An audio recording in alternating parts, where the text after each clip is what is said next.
أعوذ بالله من الشيطان الرجيم بسم الله الرحمن الرحيم والصلاة والسلام على أشرف المرسلين سيدنا وحبيبنا محمد صلى الله عليه وسلم خاتم الأنبياء وعلى أزواجه الطاهرات أمهات المؤمنين وأولاده وأصحابه الأخيار وعلى كل من تبع مسلكه إلى يوم الدين وبعد. I seek refuge to Allah from Satan who has been rejected, and I'm beginning this video in the name of Allah, the most compassionate, the most merciful. And I ask Allah Almighty to bestow His blessing upon the seed of the prophets, Muhammad sallallahu alaihi wasallam. Peace and blessing be upon him, his righteous wives, the mothers of the believing people, his children, his disciples, and all those that follow his righteous path to judgment day. Amen.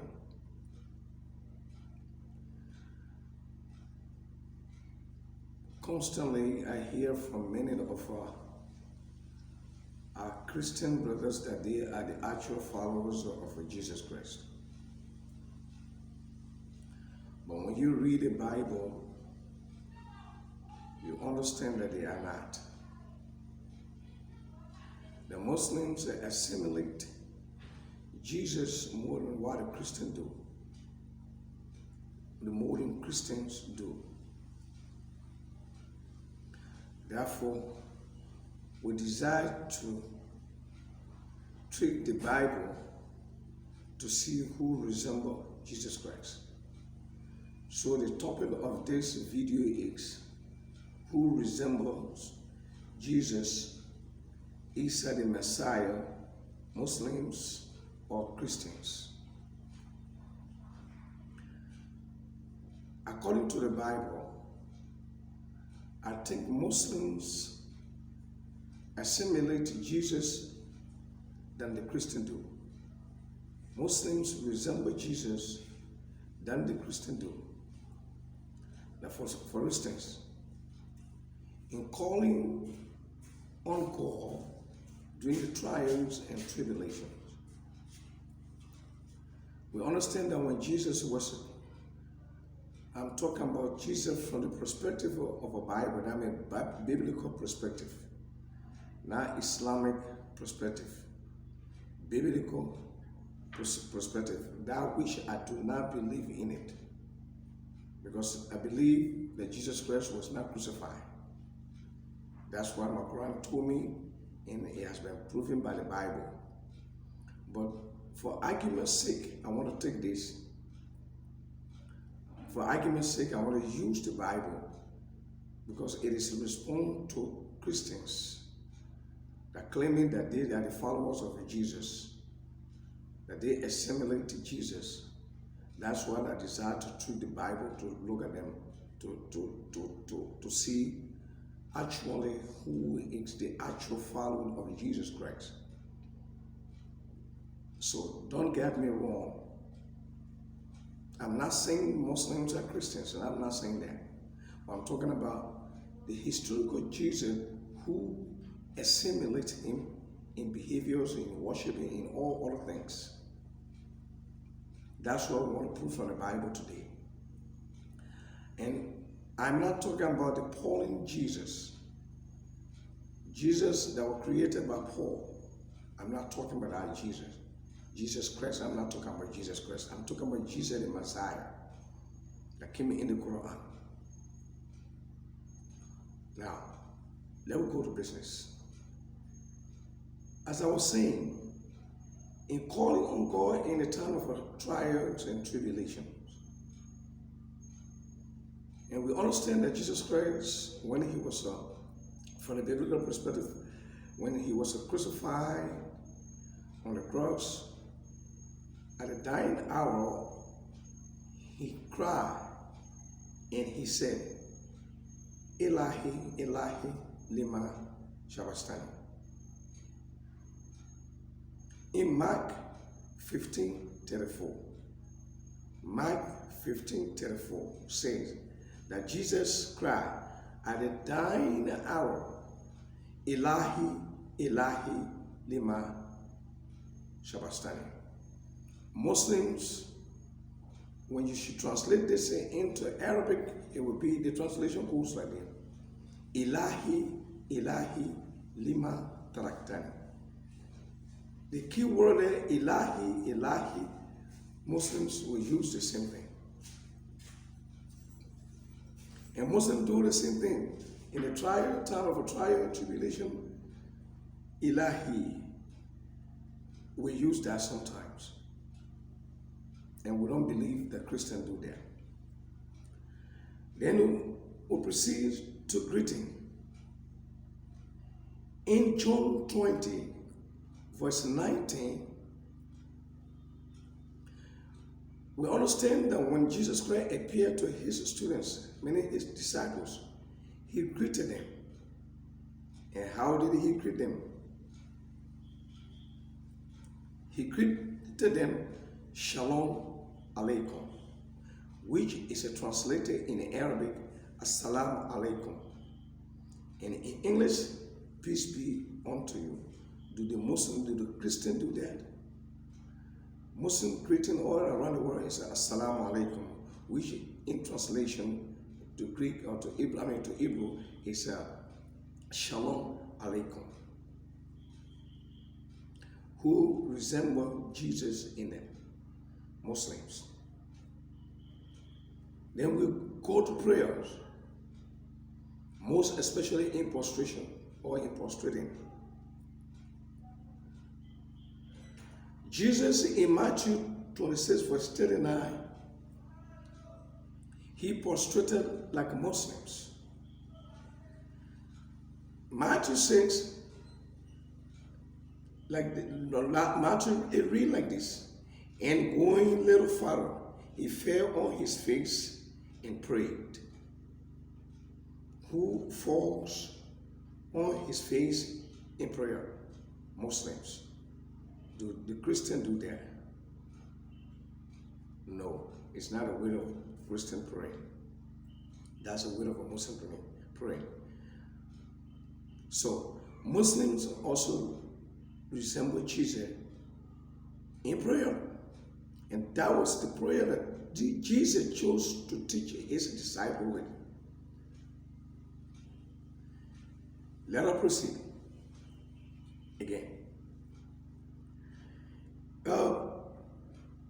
It was not only Jesus alone or Jesus Christ alone that prostrated in the Bible.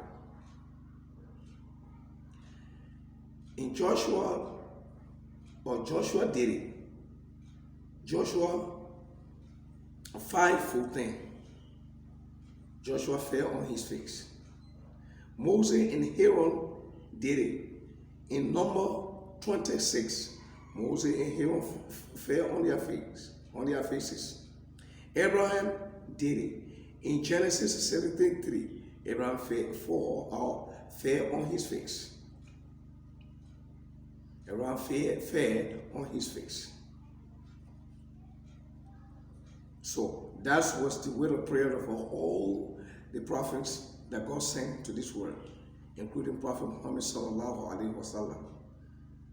But Christians are not doing that, and they say they are assimilating the behaviors of Christ, that which is not proven in their prayer and not in any other thing that Jesus did. We understand that Jesus lived by the law, and by living by the law, he did not eat swan. Nowadays, the Christians of today, the best meat they have is a pork. That's a swan. Let us treat Leviticus to see what it is said about swan. And because of that law, Jesus did not eat it. And it reads like this: and the swan, because it parts the hoof and is cloven-footed, but does not chew the cud, is unclean to you. All their flesh you should not eat, and their carcasses you should not touch. They are unclean to you. This is what Leviticus 17, 7, Leviticus 11, 7 to verse 8 says to us. And the swan, because it parts the hoof and is cloven-footed, but does not chew the cud, is unclean to you. All their flesh you shall not eat, and their carcasses you shall not touch. They are unclean to you. Jesus did not eat it because he lay by the law. There's no account that Jesus ate the swan. There's not. And nowadays, today Christians, the best meat they have is the pork. Everywhere.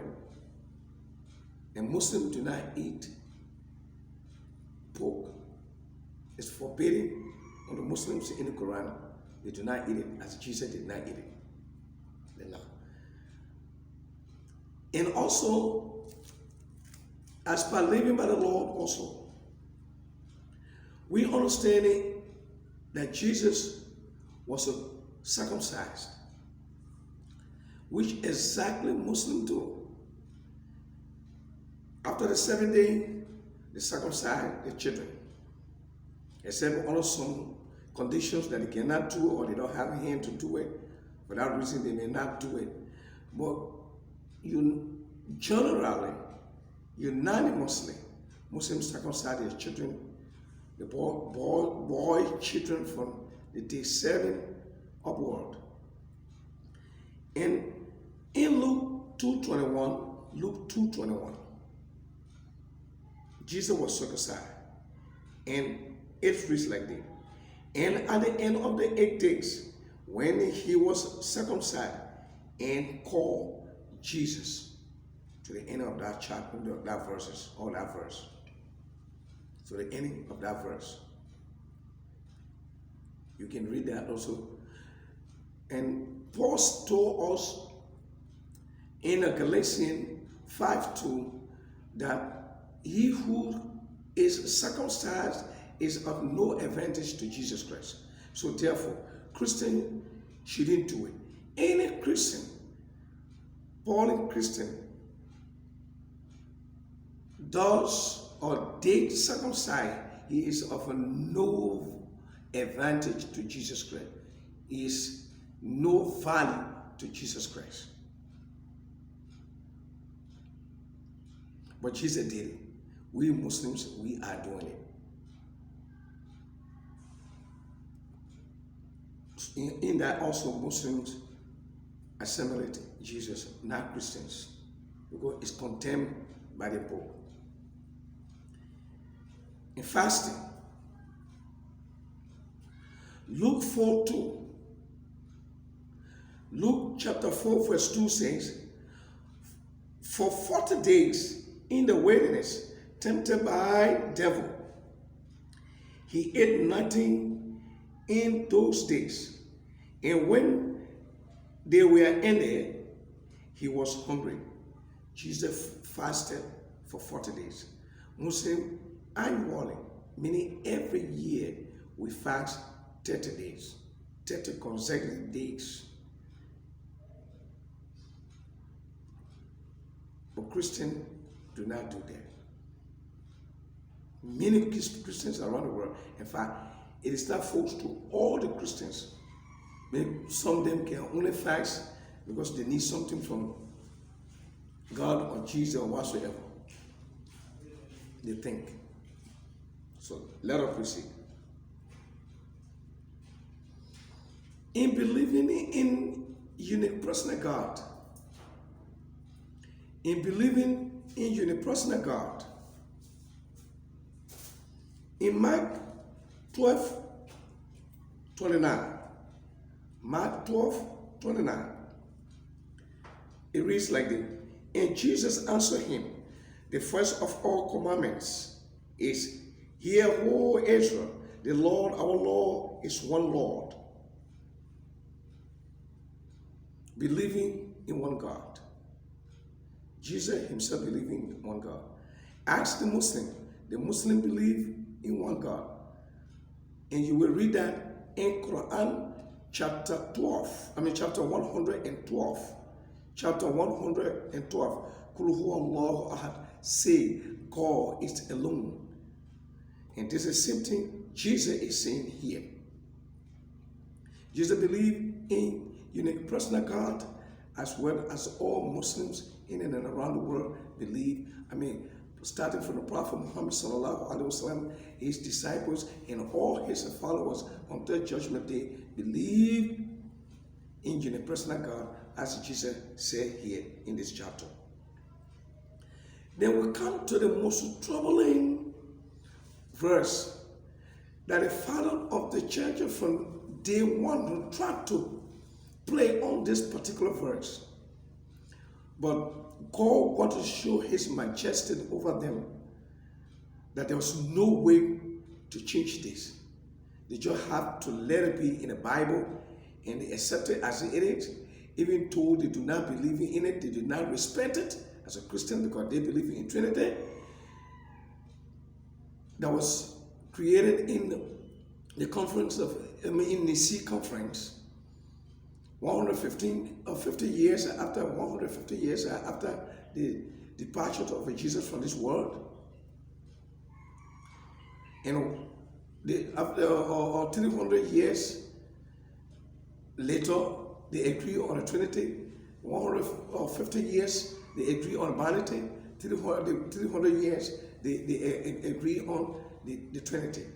That which Jesus did not know about, because he had an opportunity to have answer or tell his followers that he is in agreement with his law in heaven. He did not do that. When he was asked, "Good master," he told them, "No, that should not call me good master. Nobody is good except the one that in heaven." We all know that. All the Christians will understand that. Jesus, he had the opportunity to tell the people that time that I and the Father are one, or we are in Trinity. He did not say it. He told the man, "Don't call me good.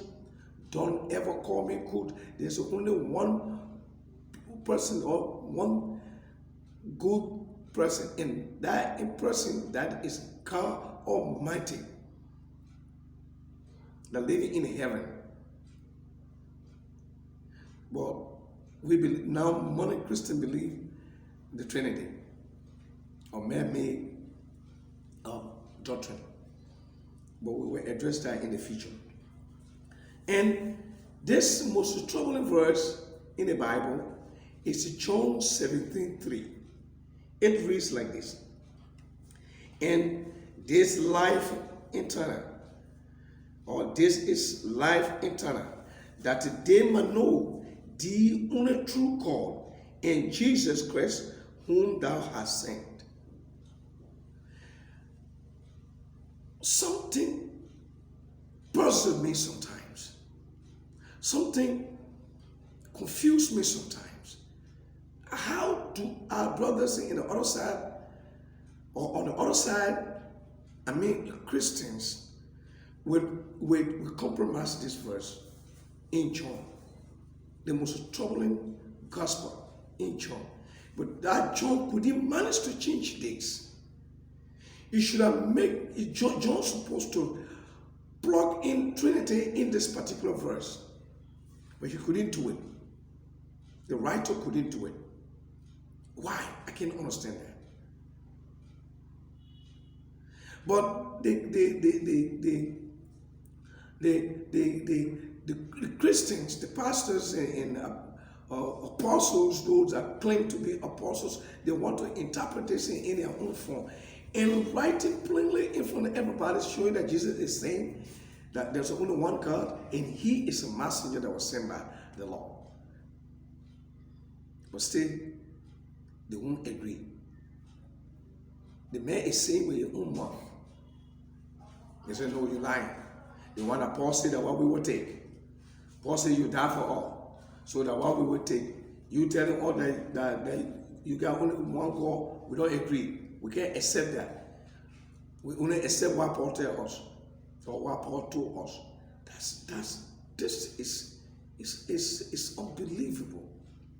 It's unimaginable. A reasoning mind cannot perceive this. And this verse make me to have understood things. When God referred to believers in the Quran as ulul albab, people of wisdom, people with thinking brains, I got to understand it here. Because you will lack brain to believe in such. You will throw every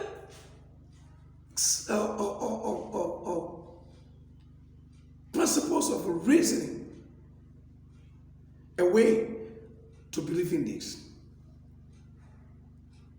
You will refuse every form of truth to believe in this. That Trinity is above this. You can only accept Trinity on this at the expense of this because you want to believe all the truth. I mean, you want to throw away everything that got to do with truth. Everything that got to do with truth. That's why we will choose Trinity over this. This is what Jesus said. And this is life eternal, that they might know the only true God in Jesus Christ, whom thou hast sent. Only true God, that they should know that you are no true God. I believe that you are only true God. And the people should know, my followers should know, anybody that want to follow me, he should know that you are the only true God. And that person also should know that I am the one that you sent. My goodness. May God bless us. May God bless us. Then let us proceed. In commandments, when Jesus gave commandments, look at what he said here. In Matthew 19, and in chapter 19, verse 18 to 19, he said to him, which? And Jesus says, you shall not kill. You shall not commit adultery. You shall not steal. You shall not bear false witness. Honor your father and mother. And you shall love your neighbor as yourself. This is exactly what Muslims are taught. They should not fornicate. They should not kill unjustly. Do not kill unjustly. That's what Jesus is telling you. Do not kill unjustly. Do not fornicate. Do not lie. All these things have punishment in the Quran. To kill has its own punishment. To commit adultery has its punishment. To commit fornication has its own punishment. To steal has its own punishment. All right? And to not obey your parent has its own punishment. And how to treat your neighbor, or failure on your part to live in peace and harmony with your neighbor has its own punishment. Each of these things or statement or matter will be addressed fully in a subsequent video. Reaching this far, my beloved brothers and sisters in Islam and Christianity, we want to tell you categorically, clearly, that Muslims assimilate Jesus. Now, this day, modern Christians are claiming that they are the followers of a Jesus. They are followers of a Paul. Let them agree to that and hold on to that. And when you read Galatians will tell you that. 2 Corinthians will tell you that. Please go read this book. It will tell you that this mode in Christianity is a makeup from Paul, not Jesus Christ. They are not followers of Jesus, the Messiah. They are followers of a Pauline teaching. That's why in the first century of Christianity, there were a lot of problems between the Unitarians and the Trinitarians, or those that believe in the